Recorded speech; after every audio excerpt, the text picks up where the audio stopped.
Life is a game, and like every game that has ever been played, it has rules. When you know the rules, you can play with confidence and power. When you are ignorant of them, you stumble through in confusion, wondering why certain people seem to receive abundance, while others seem to attract hardship, no matter what they do. I want to share with you the rules of this game. They are spiritual laws, as reliable and as consistent as the laws governing the physical world. The man who steps off a roof without wings will fall, not because the law of gravity is cruel, but because the law is exact. In the same way, the spiritual laws I am about to teach you are exact. Follow them, and your life will reflect harmony, abundance, love, and purpose. Disregard them, and your life will reflect that disregard. These teachings have transformed lives. They have brought money to those in poverty, restored health to the sick, reunited lovers, and set wandering souls upon their true path. Through the simple application of laws that have always existed, waiting only for man's recognition. Chapter 1. The Game.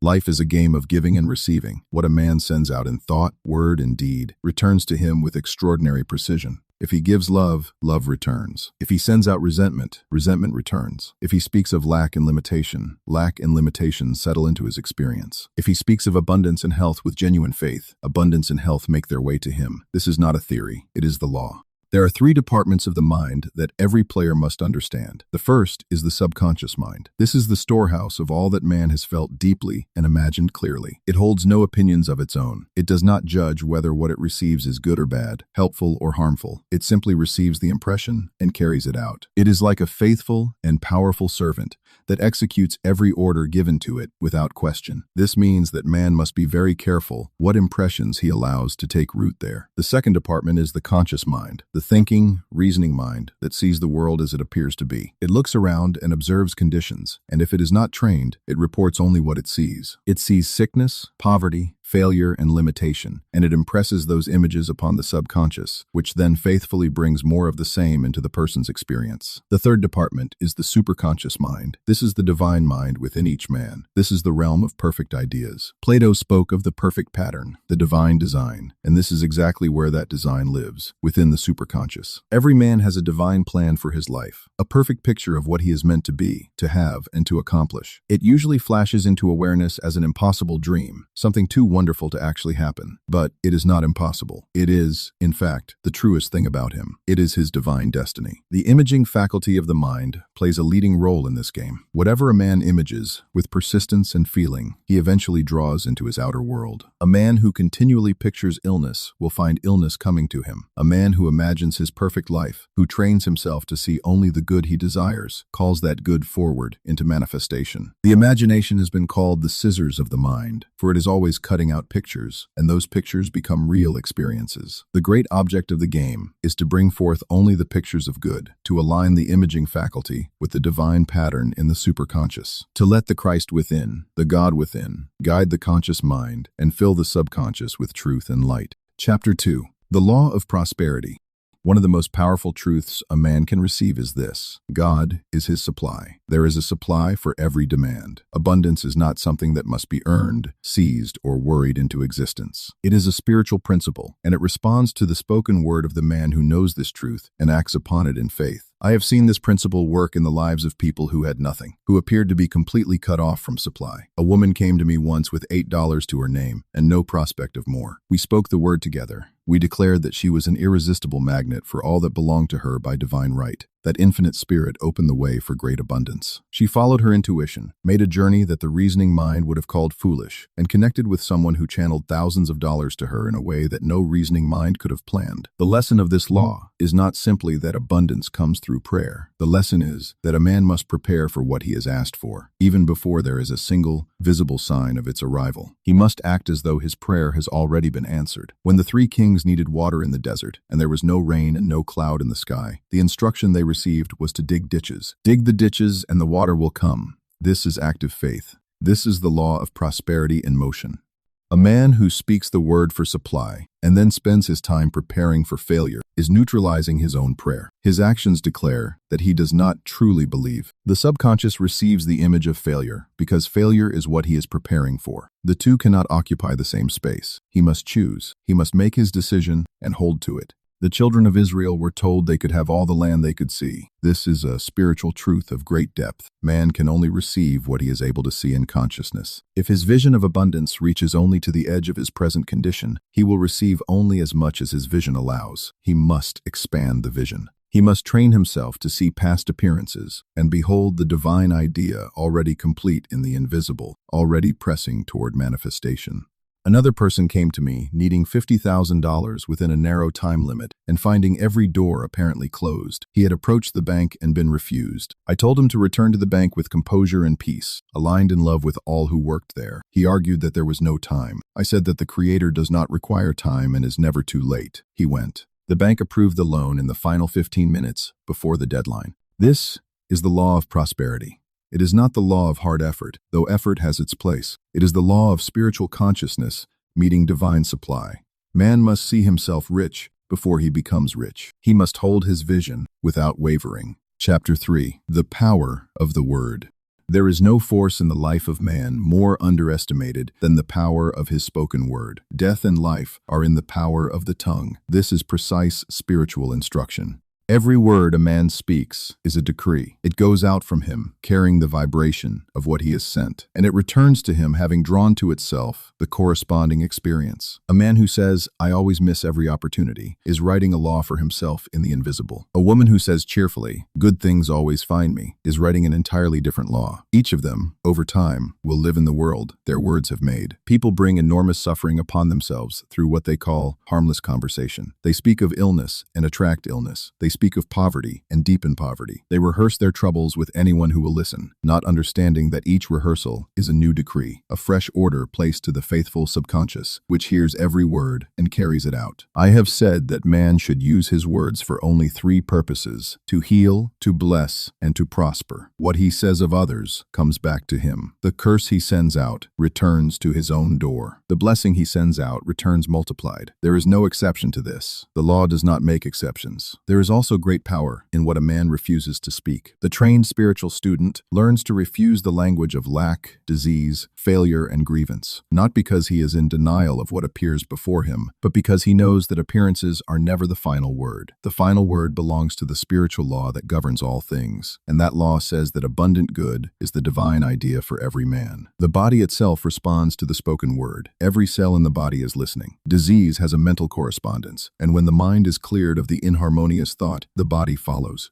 A woman with a severe skin condition that doctors pronounced incurable found herself completely healed after 3 days of working in the silence, reaching a deep state of love toward the person she had been resenting. Love, spoken and felt, dissolved the disease completely. This is the power of the word, aligned with love. Let a man therefore take care of his words as he would take care of a garden. Plant the seeds you wish to harvest. Water them with faith and attention. Pull out the weeds of destructive speech the moment they appear. The crop will come. Chapter 4. The Law of Non-Resistance.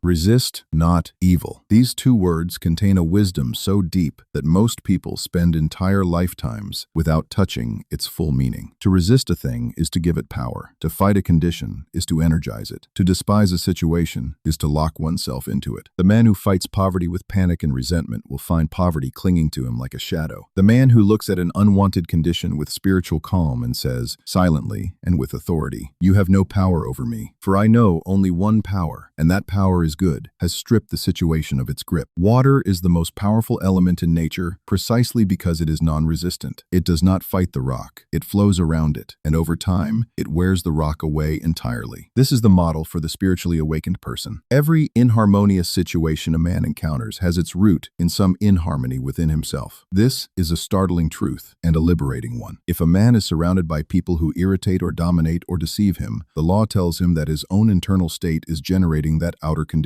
When he changes within, the outer changes automatically. He cannot change others by treating them. He can only change himself, and when he does, others shift or depart harmoniously from his pathway. I knew a woman who was troubled by a man whose conversation was always about poverty and lack. She felt dragged down by him and began to develop the very poverty consciousness she was trying to avoid. The moment she recognized this as a problem of resistance, she blessed the man and declared inwardly that because there is only one power, this man was present in her life for her good and her prosperity. Shortly afterward, Through this very man, she was introduced to a woman who gave her several $1,000s for a service she had rendered. This is the miracle of non-resistance. When man stops fighting his so-called enemy and chooses to bless him, the enemy becomes a golden link in the chain of his good. One cannot receive from the direction one refuses to bless. Man must bless all channels and all people, for God works through everything and everyone, and non-resistance is the door through which the good enters. The man who is fully non-resistant has no enemies, because he carries no enemy within himself. Love and goodwill surround him. Weapons formed against him have no point of contact. He lives in peace, and peace lives in him.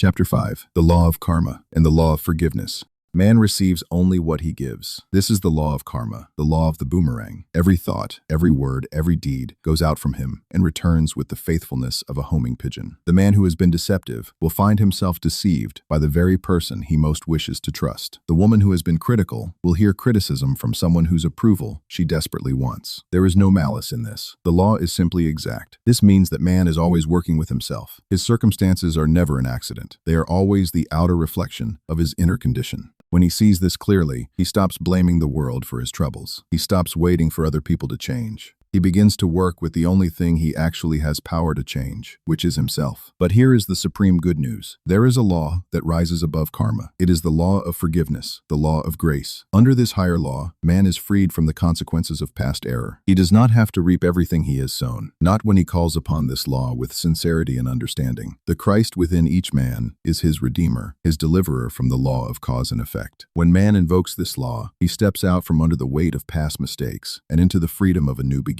The law of forgiveness must also be applied toward others. Unforgiveness is perhaps the most destructive force in human life. It poisons the body and darkens the mind. It closes the doors of supply. It keeps a man imprisoned in the very situation he is desperate to leave. The moment he forgives, genuinely and completely, those doors swing open. The burden lifts, the supply flows, the body heals. Personal will, when forced upon a situation or another person, creates disorder. Anything brought into manifestation through force and personal willfulness is always unstable. The woman who wills a particular house or a particular person into her experience through concentrated personal desire, without surrendering to divine order, will find that what she has forced into place brings pain rather than peace. She should have said, "Infinite intelligence, give me the equivalent, or give me this very thing if it is mine, by divine right." That surrender to the divine pattern is the safest and most powerful position a human being can occupy. Stand still and see the salvation of God. These words are not passive.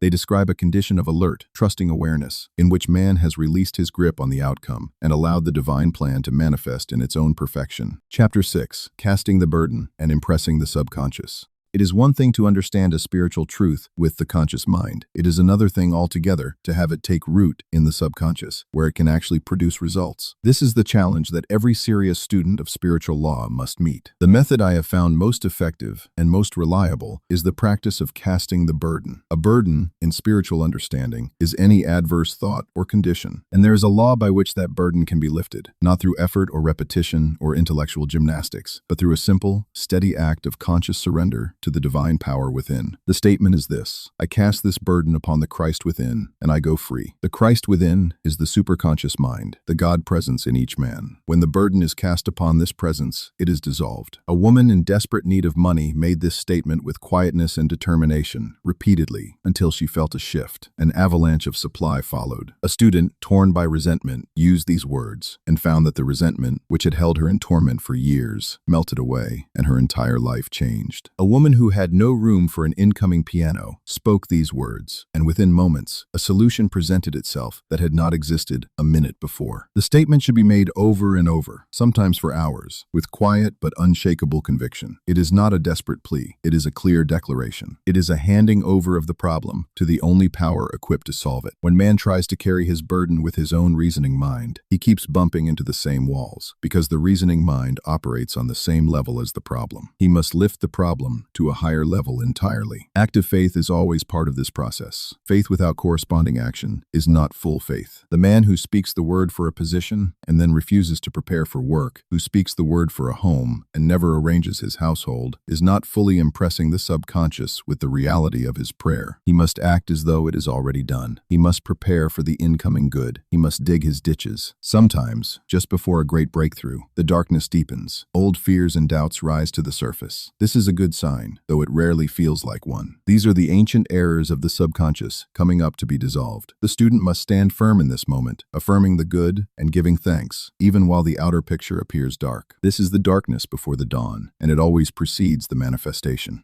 Chapter 7. Love. Every person on this earth is passing through an initiation in love. This is the great assignment of this age. A new commandment: love one another. Not as a sentiment, not as a feeling that comes and goes with circumstances, but as a steady, active, deliberate spiritual practice. Real love is selfless. It gives without demanding return. It does not manipulate, does not cling, does not threaten. It desires only the good of its object. It flows out freely, the way light flows from the sun, without the sun calculating who deserves to receive it. This kind of love is magnetic. It draws its own to it without effort or anxiety. A woman who loves truly, without fear or demand, will attract love to herself. A man who pours goodwill upon all he meets will find goodwill returning to him from every direction. The great cosmic law of love is that it multiplies whatever it is applied to. Most people, however, confuse love with possession, with emotional need, with fear of loss. They cling tightly to the person they say they love, and in clinging, they drive the person away. They make demands and issue ultimatums, and build fences around the thing they call love, and then wonder why it withers. That is not love. That is fear wearing love's clothing. I worked with a woman who was suffering terribly over a man who had left her for others. She spoke of how much she loved him, but she was filled with resentment, jealousy, and a desire for his suffering. I told her honestly that she was not loving that man. She was hating him. Real love does not wish suffering upon its object. Real love blesses unconditionally. I told her to practice a perfect, unselfish love toward this man, to bless him wherever he was, to see the divine in him and salute that divinity. Months passed. Gradually, as she worked with herself, the resentment loosened its hold. One morning she woke up and something had shifted completely. She said simply, from a place of genuine peace, "God bless him wherever he is." That was real love, free and generous. Within weeks, the man himself returned and asked her to marry him. Love heals the body. A woman with a skin disease that doctors had given up on found herself completely healed after spending 3 days in a state of genuine love and forgiveness toward the person who had wronged her. The disease was simply resentment made visible on the body. When the resentment dissolved, the disease had no more foundation. Love is the fulfilling of the law. All spiritual laws come to their completion in love. The man who loves truly is aligned with God, for God is love, and from that alignment, all good flows naturally. No man can be truly successful in his work unless he loves what he does. No man can attract money if he despises it. No artist can create his masterpiece unless love is the engine of his creation. Love and harmony must be the atmosphere in which man operates, for without that atmosphere, his best efforts yield thin results. Chapter 8.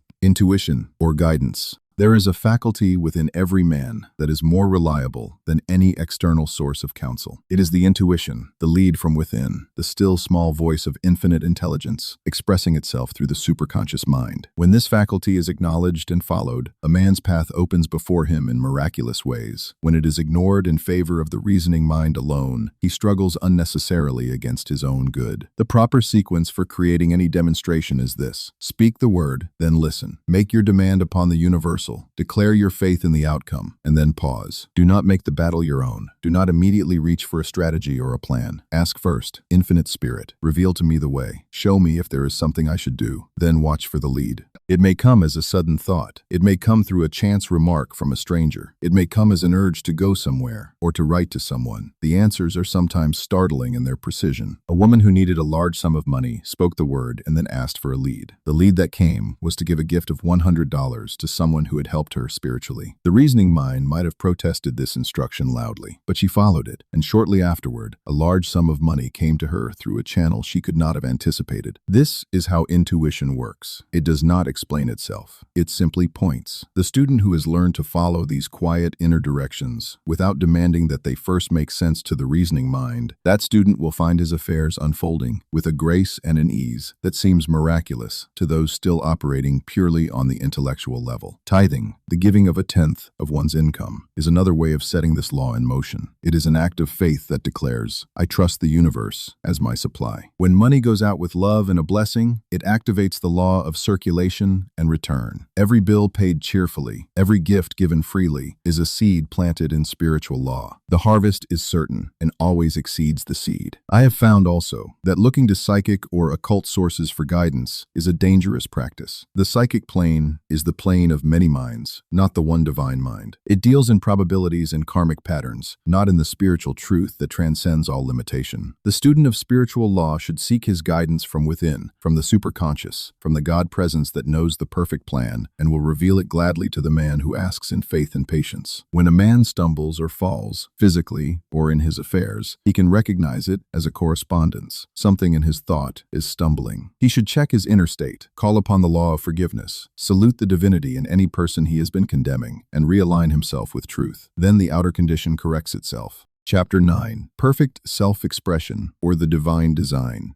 Within every man, waiting to be recognized and released, is a divine design. It is a perfect picture of what he is meant to become and what he is meant to accomplish. It is already complete in the mind of God. It already exists. His only work is to discover it and align himself with it. This divine design is not necessarily what a man thinks he wants. It is not necessarily what his parents have planned for him or what his society expects of him. It is the unique, unrepeatable contribution he is here to make. There is a place that only he can fill, something that only he can do. When he is living in this design, his work does not feel like labor. It feels like play. It absorbs him. It energizes him. It seems almost too good to be true that he gets to spend his life doing this particular thing. The demand to be made upon the divine is this: Infinite Spirit, open the way for the divine design of my life to manifest. Let the genius within me now be released. Let me see clearly the perfect plan. Many men are wandering far from their divine design without knowing it, straining after things that do not truly belong to them, wondering why success seems to elude them even when they work very hard. They are working in the wrong field, pursuing the wrong objective, because they have not taken the time to align with the perfect plan already laid out for them. When a man makes this demand sincerely, things may shift quickly. Old conditions may fall away. New ones may appear. He must not cling to what is passing and must trust that what is coming is better. It is always better when what is coming is the divine design. The student of spiritual law must also learn to receive gracefully. There are many cheerful givers who are poor receivers. They refuse gifts through false pride, through a belief that they do not deserve, through some spiritual misunderstanding that it is more virtuous to give than to receive. But giving and receiving are two halves of the same law. They must be in balance. The man who refuses the gift that is flowing to him is clogging the channel in both directions. Fear is often the thing that stands between a man and his perfect self-expression. Stage fright, self-consciousness, a sense of inadequacy. These must be dissolved through the spoken word. The student who knows that he is merely a channel for infinite intelligence to express itself through has no reason for self-consciousness. He is not performing. He is allowing. He is not struggling to be sufficient. He is acknowledging that the Father within him does the work. Poise is the goal, not the stillness of suppression, but the stillness of full power held in ready equilibrium. The poised man thinks clearly. He makes right decisions without hesitation. He never misses his leading. He is never caught off guard. He is a man established in spiritual truth, and that establishment makes him equal to every demand his life places upon him.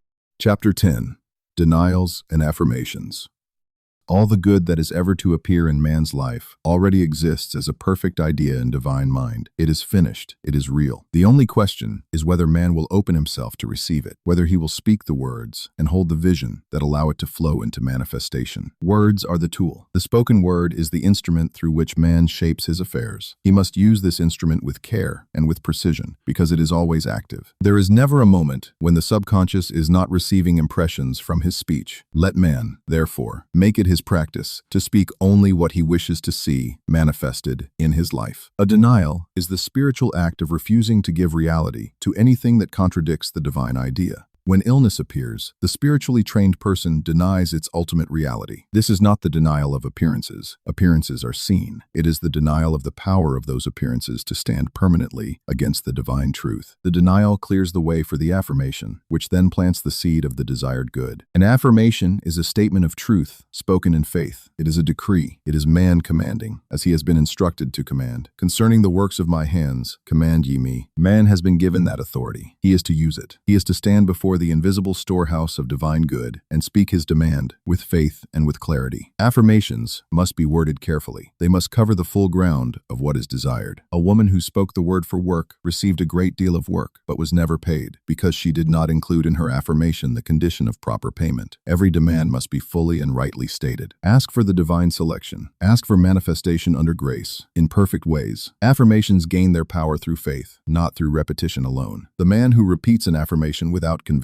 is simply making sounds. The man who speaks with genuine inner knowing, who feels the reality of what he is declaring, sends out a current that cannot fail to produce results. If one had perfect faith, a single declaration would be sufficient. Since most of us are building our faith, repetition serves to deepen the impression in the subconscious until belief takes hold. The student must never turn back once he has started. Wavering blocks the demonstration. The man who one day declares his abundance and the next day panics at his empty bank account will find himself oscillating between two conditions and arriving at neither. He must hold his vision. He must stand firm in his word. Having done all, stand. Sometimes the demonstration comes at the last possible moment, not because God is slow, but because it is often only at that final moment that man releases fully, stops managing, and allows infinite intelligence to work. Man's dreary desires are answered drearily. His impatient desires come with violence or delay, but his faithful, trusting, joyful desires are answered in perfect ways, in perfect time. The great game of life has simple rules: fearless faith, non-resistance, love.